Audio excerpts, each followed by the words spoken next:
Hi, my name's Georgia, and I'm the daughter of Sri Lankan and English immigrants to Australia, and I'm now also a proud American citizen.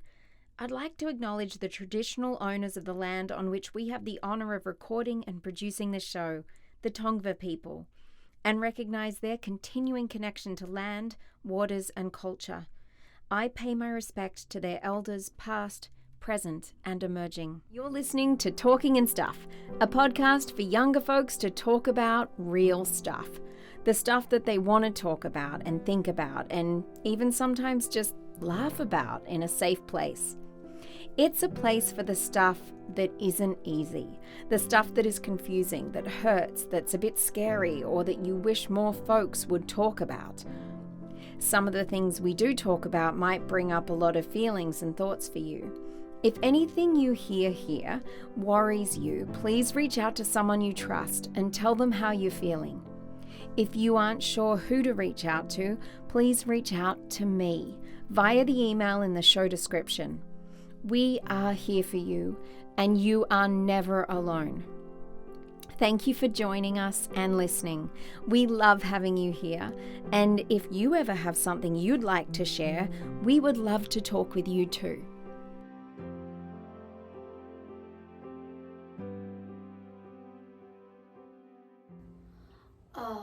My name is Max. I am 11, turning 12 later in October. And Happy birthday almost. yeah, and I live in LA, California. You're a Los Angeles boy. And I didn't realize this, that your mum and TJ spent time in New York. Were you alive when you were in New York? No. Yeah, that's what I was thinking time-wise, that you probably missed out on the New York part of the He journey. was only in New York for like 8 months anyway. Oh, yeah. So you definitely were not around. No. I can do math. Big brain. Yeah, exactly. Okay, so you just started middle school. Yes. How are you feeling about it? Middle school is like a big transfer from elementary to 6th grade. Because I just graduated out of elementary school, so I think it's really difficult to get all the aspects. Like, first things first, you need to get like your locker code. That's like a whole thing. Then there's like, you might have had this in your elementary school, but the PE lockers, that's a whole different thing. Oh, we didn't have separate ones. Yeah, there's PE lockers, and then there's normal lockers. Oh, that's a lot to handle. Yeah, and you need to remember 2 codes, and you can't mix them up. And like, you can't bring your backpack to PE. So it's really stupid, yeah. So you're just feeling like there's a lot of new expectations and a whole lot of things that you have to remember that you never had to do. Yeah, and there's also a good learning curve to it. Like the payoff of knowing that like I'm gonna be prepared, and once I get all this down, it's gonna be a breeze. Yeah, and I think it is like every year a step up of responsibility. Part of like going to school, becoming a grown up. Don't ever become a grown up. It is a waste of time. I promise. Don't get old. I mean, you can get older, but don't be a grown up. It's a trap. But you at least are getting more responsibilities. Would you prefer to keep it like you were in elementary school, or do you like the new responsibilities? Honestly, I think it's good that I get to like do more, and because that gives me more new experiences and stuff. That's like the way I view it. That makes sense. That makes a lot of sense. Do you like being like the people that you're in middle school with? A few of them are like, I feel like this middle school I got a bad batch. Oh, really? Yeah. Oh no. How many kids are in your grade at school? Like at your level? A good amount though. And like, I got lucky because like in one of the classes for PE, 56 students. In one class? Yeah, they tried and like separate it, but like I got in one of the lucky classes that had 20, and I don't know like why they're like splitting it up, because like this year if you have like, because like the people with 50 people in the class, they can't go swimming because it's too much. Oh, okay.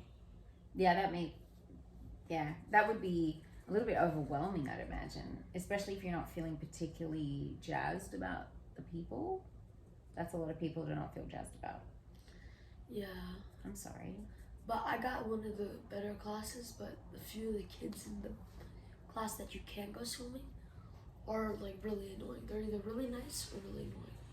Are you somebody that likes to tell people that they're being annoying? Do you just internalize it? How do you deal with annoying people? I usually try and like get space from them, because I feel like it's like really rude to just tell them down, right? And like sometimes I ask for some personal space, but yeah. So it's interesting. You think it's not nice to tell people, but if they're not being nice to you, I guess it's hard to do that in a way that's not going to make them worse. That's what I'm Yeah. trying to emphasize. Yeah, there's no way to do that in a way without it causing more problems sometimes if they're just being a pain in the butt. That's frustrating. So distance is a good thing. I agree with you. Sometimes, like I always say, just only fight the fights worth fighting. Like if they're not going to change. Yeah. So you just kind of got to be like, I'm just going to live my life over here and let them be annoying. But I'm sorry that you have annoying people in your class. Yeah, but the bad part, he's in like, because like for our school, we have homeroom in 7th period. They're every day except for Tuesday. 7th period isn't on Tuesday. I'm so sorry, by the way. That's okay. It's itch in my eye. Yeah, we're thinking it might be the cat allergy. Probably is. I'm allergic, so. Yeah. He's in like, out of all my classes, I have like 8 classes. He's in 5 of my 8 classes. That's not helpful.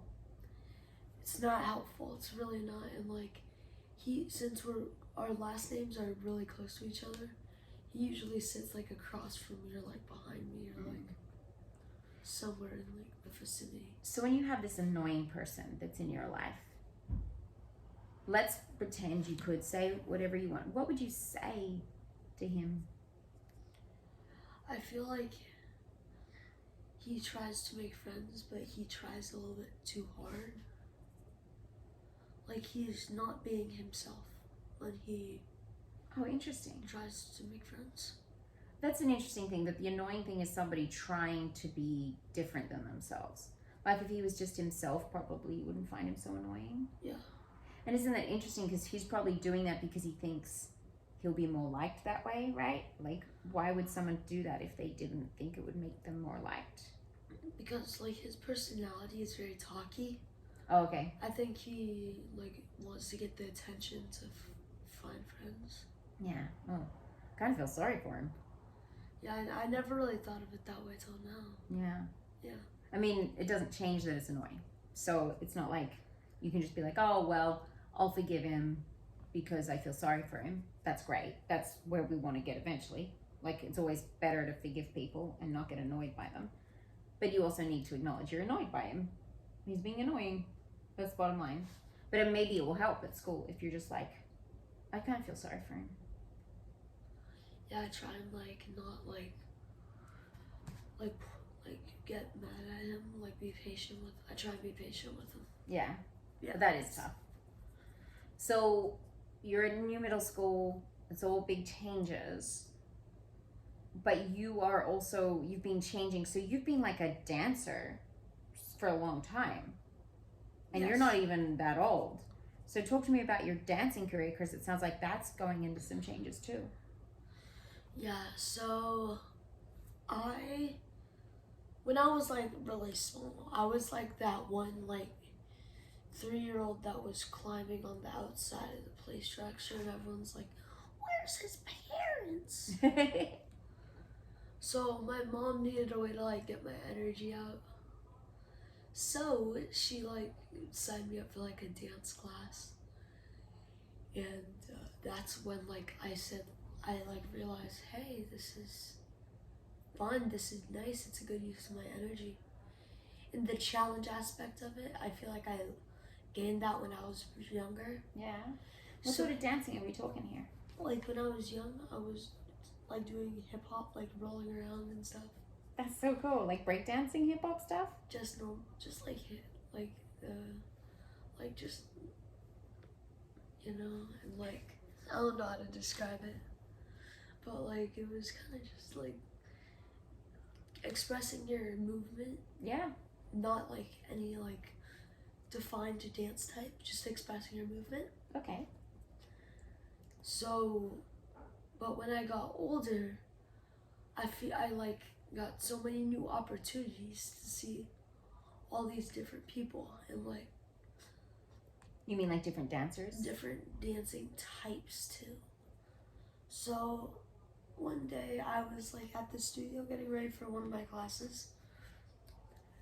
Downstairs, when I walked in, I saw this one dude, like, he was doing crazy stuff. He was like doing like really robotic movements, and I was like, how does he do that? I want to do that.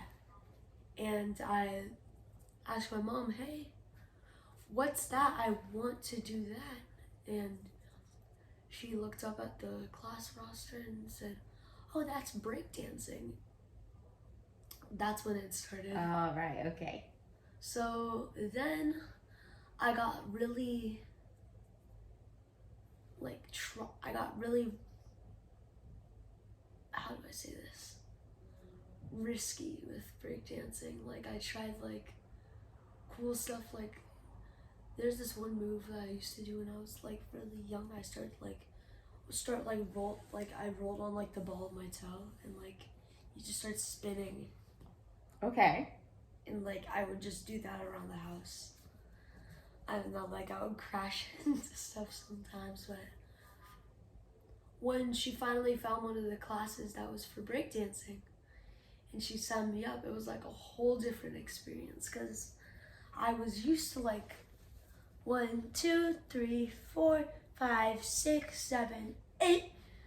But in breakdancing, the tempo is, like, different, like, boom, boom, like something like that. So you don't count. You just go with the You rhythm? hear the rhythm, and then, like, that's how you know the cues. That's really cool. I didn't realize that. And, like, if you listen, that, like, trains your ears to, like, find audio cues on the rhythm instead of the 8 counts. Right.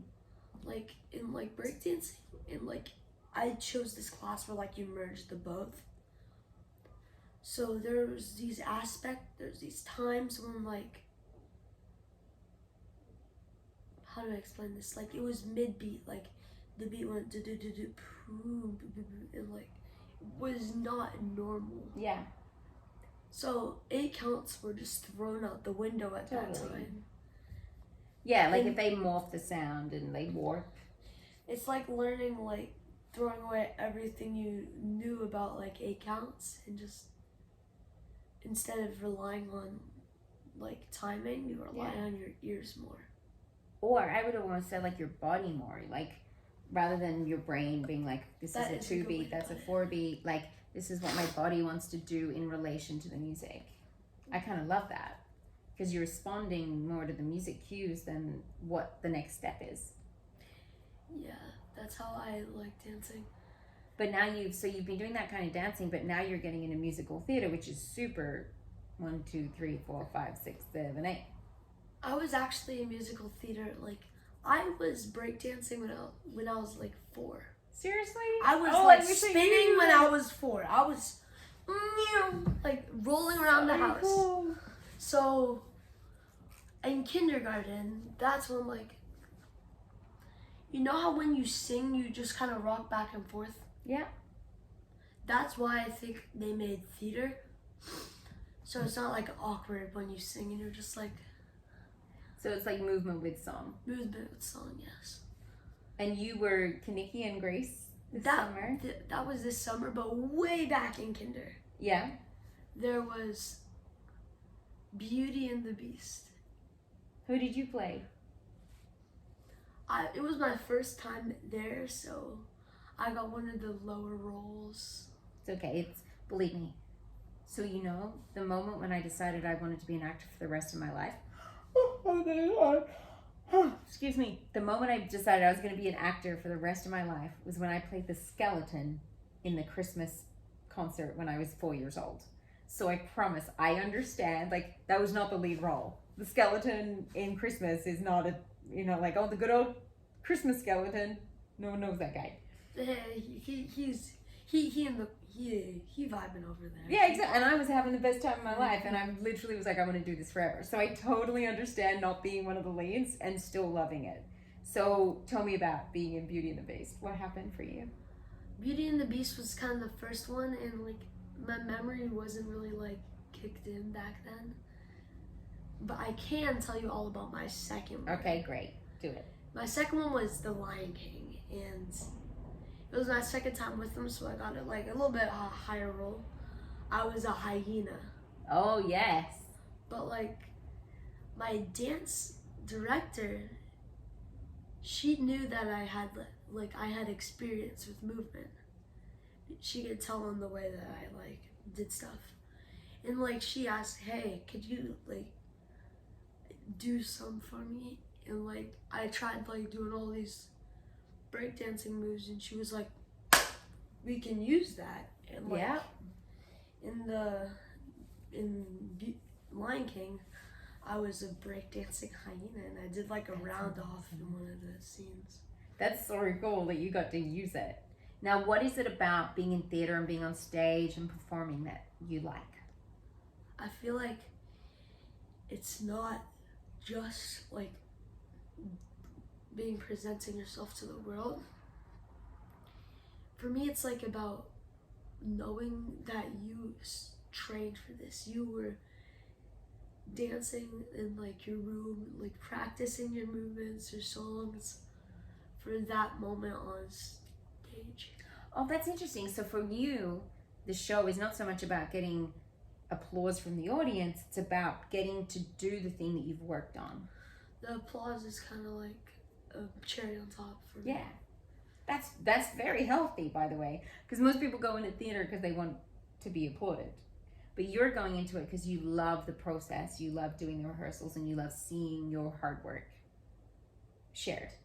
Exactly. That's how there are millions of actors within the vicinity of my apartment right now where we are who could do with learning that lesson. So you are so lucky that you're starting now with that truth to your journey, because that means you'll always enjoy it, because you can always do the work and you can always perform, and you won't be waiting for someone to tell you you're good to make it feel good. So that's amazing. Major high five on that, big time. Do you think you want to be a performer for the rest of your life? Is that something that you'd like to do, or is it something you're just enjoying now and it will be part of your life? Do you have any idea about that? That reminds me, when I was like the show after that, 101 Dalmatians, I got the second lead role. I was like, for the act 1, I was the second lead role, and I messed up so bad. I did not want to go back into theater. Oh no. And that was like in 4th grade.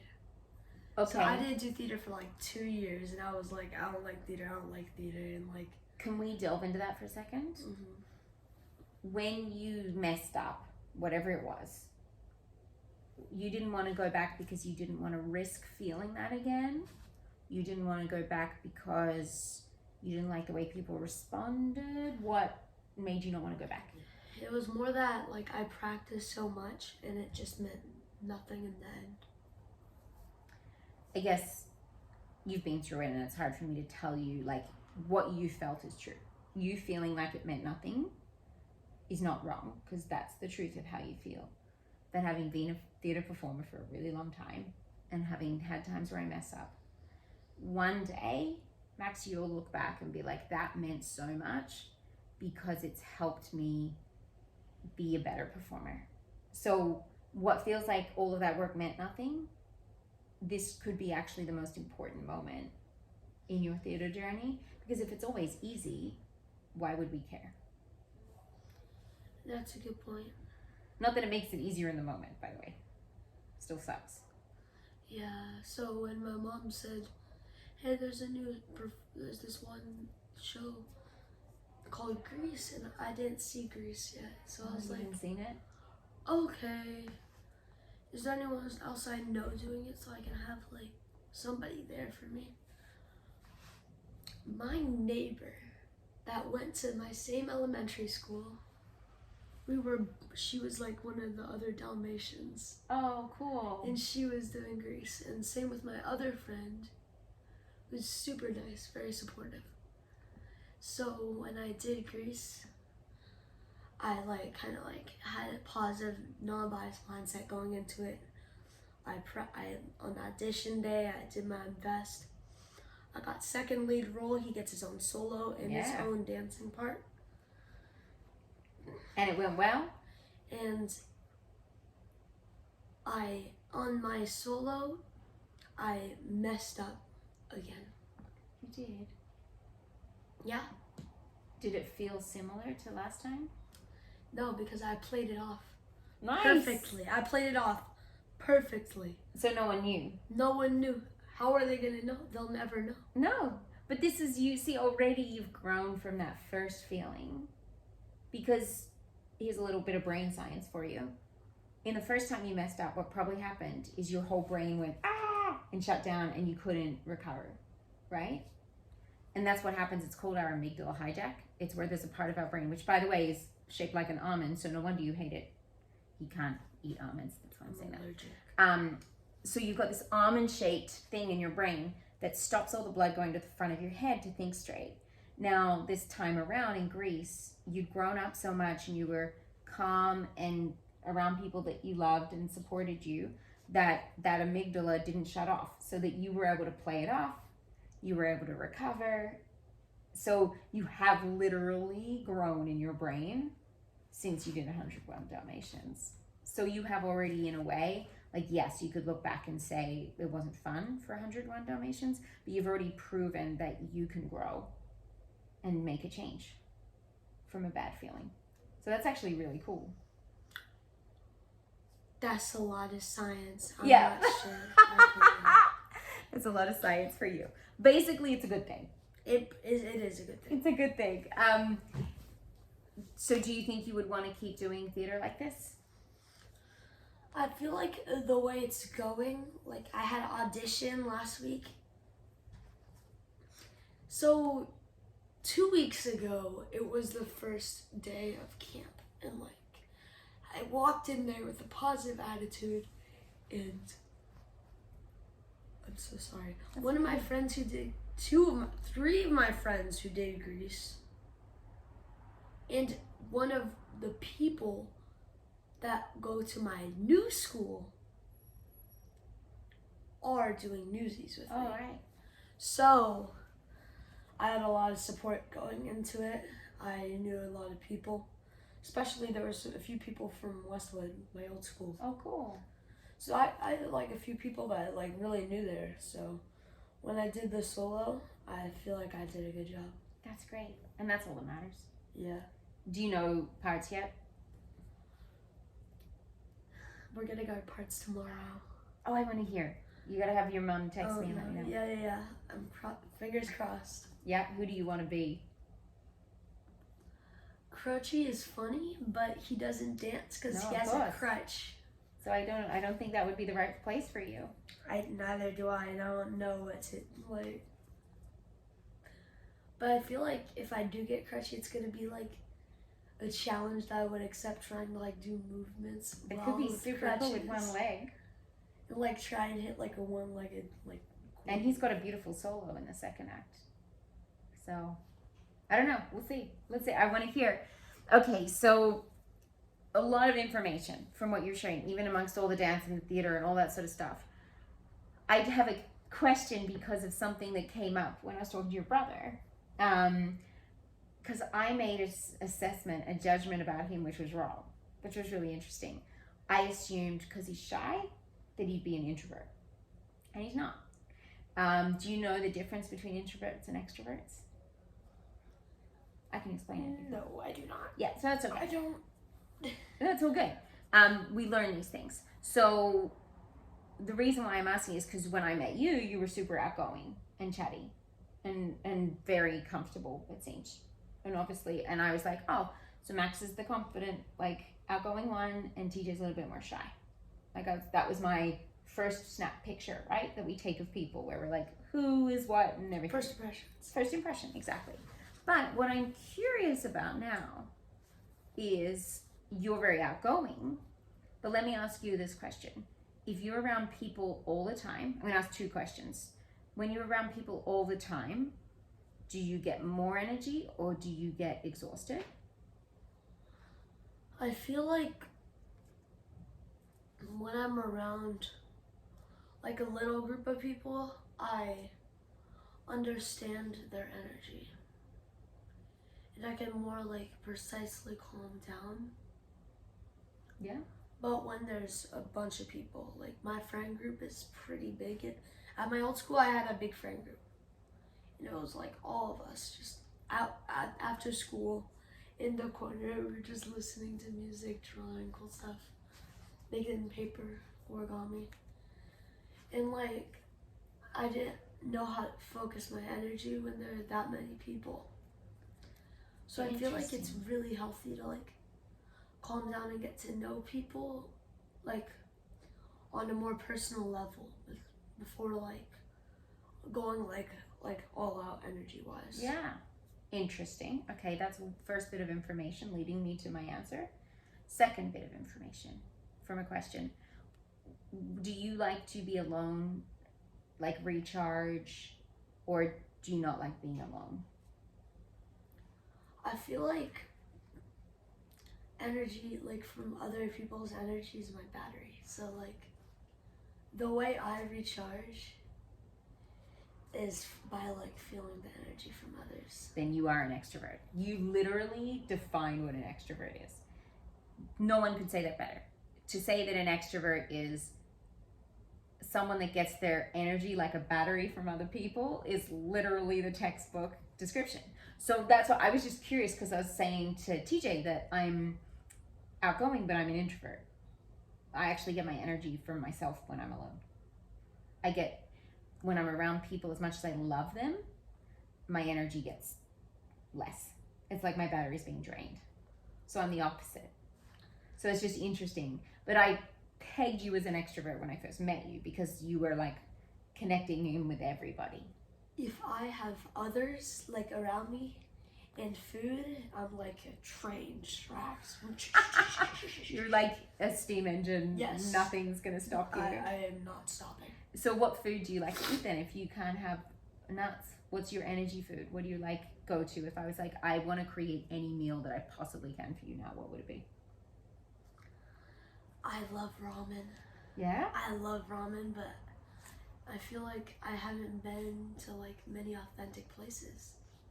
Maybe you need So to. like I do need to, but like if I need like energy, what I do is I make like noodles, strain the broth and make spicy oil noodles with fried egg. Oh, with fried egg. Fancy. I like it, but your brother couldn't have that. Because we've learned that his brother can't have eggs. Just like you can't have nuts. Or cats. Or cats. Don't eat a cat. That would be bad. Sorry. I couldn't help it. I know. Okay, so we've talked about things that you love, which is musical theater and dancing and all that stuff, and the people in your world. So there's two pictures. I did this with TJ, and I don't know why I'm using this as an example, but let's do it anyway. So we've got two pictures in front of us. Let's start with the one on the left. The one on the left is, oh my gosh, look at my funny angle. I'm like, I need to sit like this, be flat. If we had this picture over here was everything that makes you happy and makes your world great, what would be in that picture?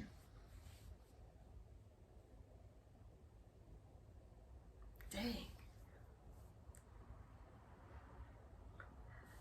I'm gonna need to think about that one. Okay. Let's see if we can go to the other picture first. You may need to think about this one too. So we'll have to have some pause music. On this side is a picture of the things that don't make you happy, things that make you feel a bit sad, and things that make life a little bit tougher. So these are the two paintings. What can you see in, do you want to try the sad, not so good one? I think I know a little bit of this one. Okay, so we'll go with the left side, the positive one, as opposed to happy, because happy is kind of a funny word to use. Yeah, so It feels positive over here. what I think I would see in that picture is me and all my friends at the beach at the beach near, like, it's sunny day, it's hot, the water isn't cold, we're all just running in. Yeah. And then we go back and have a massive sleepover. Not even a sleepover, an all-nighter. Oh, so you don't actually sleep, you just And hang we out got and chill. food, we got snacks, we got all of it. No homework, it's the summertime, we're feeling it, but the leaves, they're still brown. That's what I like. You like brown leaves? I love brown leaves. What about, like, you can crunch them, or They are so cool. Like, they all fall. Yeah. Nice. Piles. You see, you can run through them and they leave like an after trail. They just fly out if you run fast enough, or you slip. But that's like 1 in 10. I like those odds. Yeah, I think it's worth taking the risk. Is it worth taking the risk that there's poop in there from a dog, though? Because that always makes me nervous. That's why you check. Okay, because I always, like, when I kick through leaves, I'm like, I'm just about to kick some dog poop up in the air. Oh, yeah, you definitely check first. Okay. Wow, I didn't know you had this passion for brown leaves. I love brown leaves. I'll be thinking of you all fall. That's really... I have a fall birthday. Which is now. I'll be thinking of you all for the next 3 months. You're welcome. Okay, let's go over to the other side. The things that don't feel as good, they're not so positive. What might be in that picture? Sitting at a desk with a blank essay report. So you have to write an essay, you mean? Yeah, it's winter time. It's like no, it's not. It's not winter time. No. It's summertime, and you got assigned work after school, and your friends you like get a little notification in the corner that says, "Hey, your friends are on Minecraft, ready to play with you," and you know you have to do this essay. Yeah, I think that just in general is just like and it's sunny outside, and it's all the good things that it could be, but you don't get to touch any of them. That is a picture of just... It infuriates me. I understand. It's so funny because TJ and I started talking about homework, and you're ending talking about homework. That's really funny. I think the message... See? The message is no more homework, everybody. Exactly. So don't learn it. Okay, so here goes. This is your platform. This is your moment. We're trying to end homework for everybody. I think that's what the message of TJ's will probably go first, and yours will come second as far as podcast order. Otherwise, none of this would make sense. So, as your platform to end homework, what would you say to the world of homework givers? Why we shouldn't have homework? Tell me why. If we do work at home and we sleep at home, but we do work there still. We do work at home. But we're supposed to work at school and rest at home. So should we rest at school and do work at home? Ooh. I mean, that's your choice, right? Or administrators choose one or the other. I think that we learn in class, and the fact that homework is just so much of your grade, it's really for me, it's difficult to know that if I don't have anything motivating me, except for the fact that I can go on my computers, that's I'm just staring at a blank piece of paper, spinning my pen. I can't do it. I can't do that. I don't know how to function without proper motivation. And then you're being judged on that. That's the biggest point that I heard from that. Is your grade. It's 20% of your grade. And that's not fair, because if you're just not someone that learns well, half your homework done. I mean, at home. That's automatically a B. Yeah. Yep, I agree. So I think we've come forward with our very strong message here. No homework.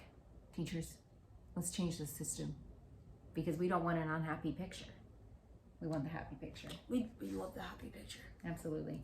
Before we say goodbye, because this has been amazing, anything you want to share that we haven't talked about, anything that you would like to say to the world that we haven't said, that would be your message? I do, yes. For all of the kids out there that are really young, like 5, maybe like if they're watching. If you're younger, do not spend your energy on negative things. Because if you do that, they just want your energy. They want your energy around them. Don't fall for that mistake again that you've always made. Don't leave your homework for the last minute. I even struggle with that one. Don't spend your time and energy on things that aren't important to you. So keep your battery fueled. Don't make the same mistake once you've made it. Once you know what's important to you and people around you and the people that you enjoy and the people that you love, focus on yourself and them, and then you'll feel much better about your place I love that. Focus on the things that matter. And then your battery is full. Always. So is your happiness. Yeah. Your happiness battery. Thank you so much. Max, this has been wonderful. Yeah. Thank you. Thank you. Thanks for listening to Talking and Stuff. All of the young people interviewed have done so at their own choosing, and were given final approval on all videos and audio before it was shared. This is their story, their thoughts and feelings, and it is my honor to share them with you all. We share these conversations with love for them, their families, and for all of you. If you don't feel comfy reaching out to us, but do need someone to support, we recommend you call the SMAHSA hotline on 1-800-662-4357. It's free and available to you 24/7.